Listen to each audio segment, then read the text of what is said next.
All the hype generated for NDSU's matchup with South Dakota State, it would have been a major disappointment if the game couldn't live up to it. Luckily, the hype was realized, just had to wait for it.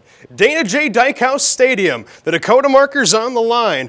This one started out a little slowly, just 6-3 SDSU at the half, when Ty Brooks finds an opening and he's off to the races, 59 yards. Shout out to KVR Sports' Nick Cousin on the clip. NDSU leads 10-6. Next play from scrimmage, Cannon Nelson is sacked by Spencer Wagee, and Matt Beegler is going to fall on this football. The Bison take over in the red zone. Just a few plays later, Trey Lance off play action will hit Ben Ellefson in the back corner of the end zone. It's 16-6 NDSU after a failed two-point try. It's 16-9 at the start of the fourth quarter, but SDSU third-string quarterback, true freshman Keaton Heide will take the zone read keeper to the left side, the left corner of the end zone from 3 yards out. This game is tied at 16.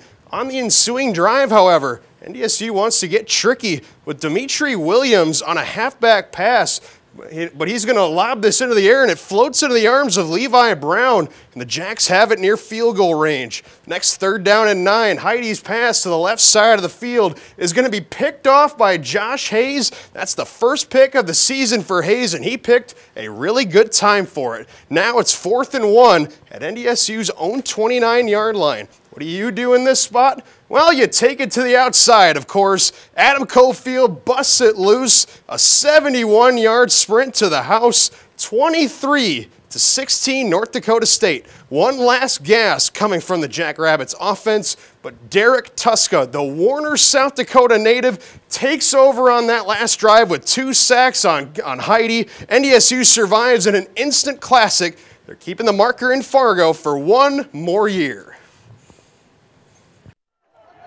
I walked out to the offensive line, the Rams, and said, "What do you think?" And all 5 of them looked at me and said, "Let's do it." So when you know your kids are locked in like that, I felt good about it. They were going to decide the fate of the game, not the head coach. Since they did it 6 straight years from 2010 to 2015. The team is now up to 29 consecutive wins since 2017. They go for the big 3-0 this Saturday at Youngstown State. It's officially a new season for the NDSU men's basketball program with its exhibition win last night against Dickinson State. With the night beginning with a tribute to Landon Solberg, it ended with the Bison putting up over 100 points. All 5 starters scored in double figures, led by Vinny Shahid's 20 points. True freshman Malik Harton-Hayes put up 8 points and 6 rebounds in his first official action as a Bison. The defending Summit League tournament champions open their regular season 7 p.m. Tuesday at Kansas State. Last Friday night, the NDSU volleyball team took on South Dakota State at home with hunting as the theme for this particular game. Maybe the team should hold more similar promotions. NDSU started the match strong but narrowly held on to win the first set 25-23.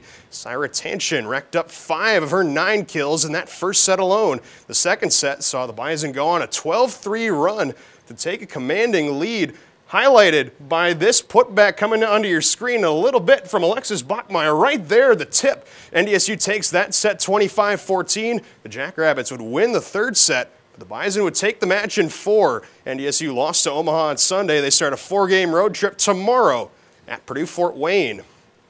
And finally, congratulations to the Washington Nationals for winning the World Series last night. The series went to 7 games, and for the first time in history, the road team won every single game. The Nationals won Game 7 6-2, with pitcher Steven Strasburg named World Series MVP.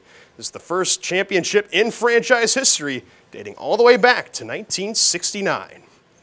And that's This Week in Sports. Up next is the last check of the weather, and Bison on the Street. We'll be right back.